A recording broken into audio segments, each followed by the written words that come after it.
As a lifelong video game reviewer, just go with it please, I have often drawn inspiration for the games to review by my own experiences playing said games as a young man living in Alaska after the polar bear skirmishes of 2014. Oh, but the story of Skinkalink playing a particular game, that I have not dared to tell before now.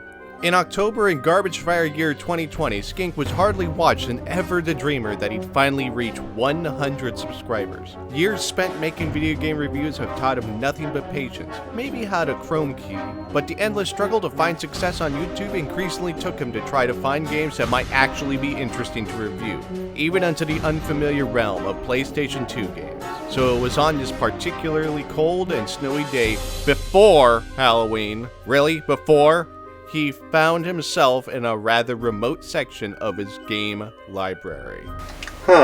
Haunted Mansion. I guess it's either that or... The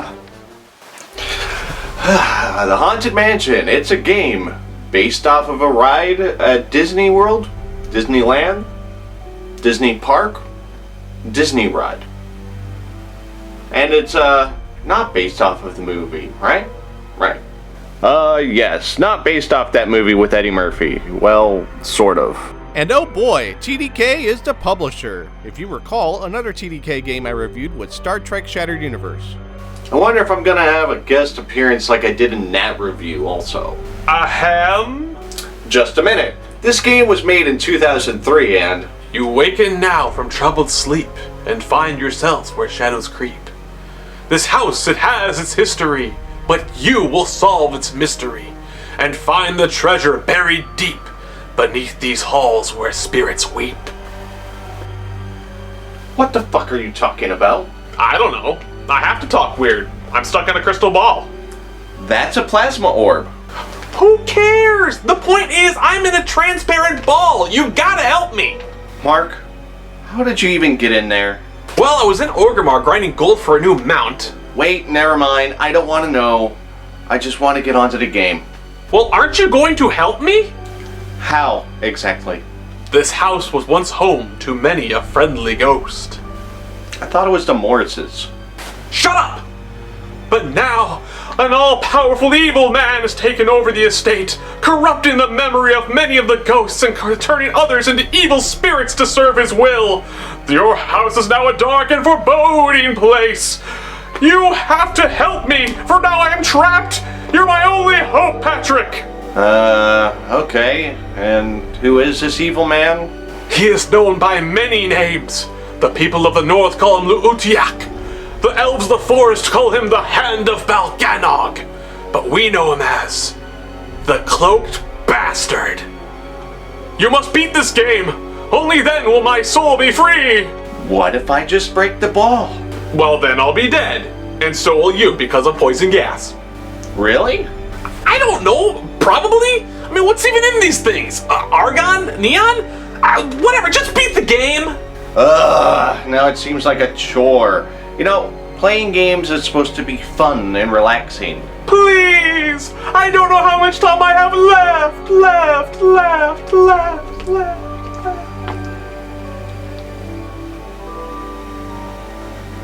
Okay, sorry. I thought there would be a cool fading thing and then you could start the game. Okay then, I guess it's time to start the game. Not so fast! Let's see how well you beat the game without a PS2! Can't I please just start the game already? Pat! There he is! You've gotta stop him! A bit of this, a bit of that. You must complete all the challenges to recover your PS2, you wanker! Okay then.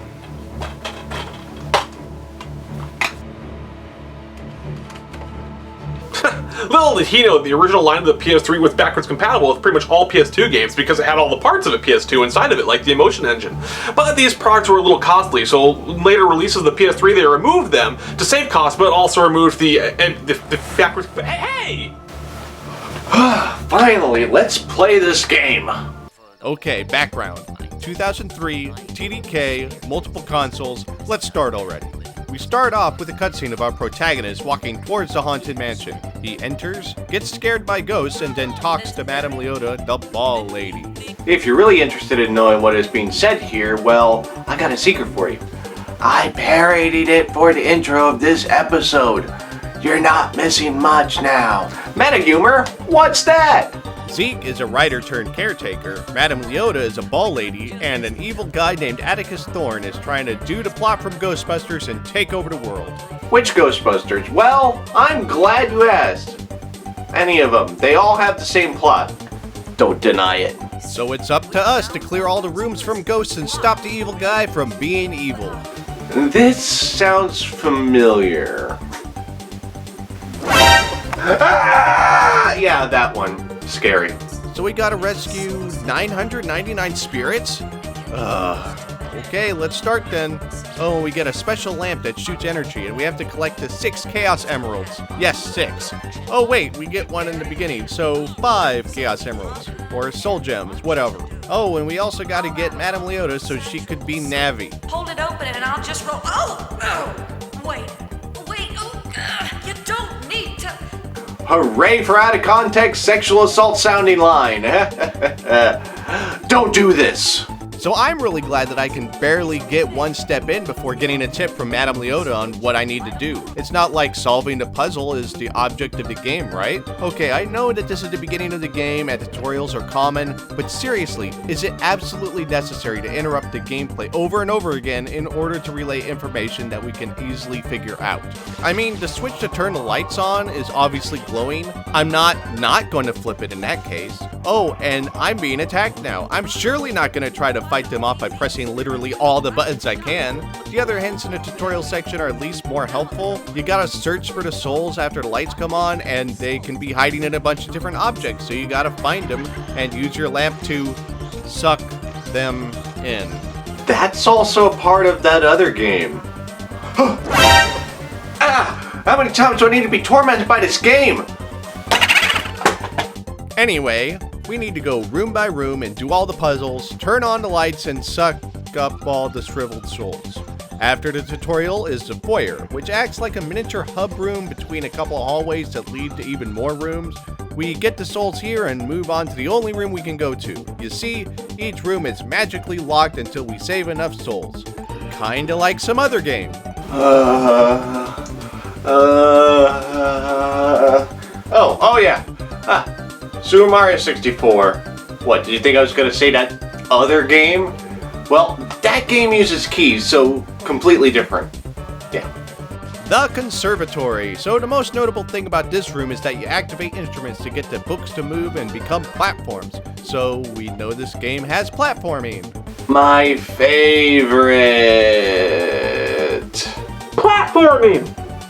Oh, and this is no ordinary platforming. The books will rearrange themselves, and if you aren't 100% on the mark, you have to start over. And Zeke's movements are very large. He's a tall, lanky guy who moves as such. There were times I was certain I jumped on the platform only for it to move off, and I have to start all over again. For the first puzzle room of the game, this is pretty difficult. It took me like 15 minutes just to get this done. And for the most part, a lot of the other rooms are pretty straightforward, like the next room, the game room. You just go in and then...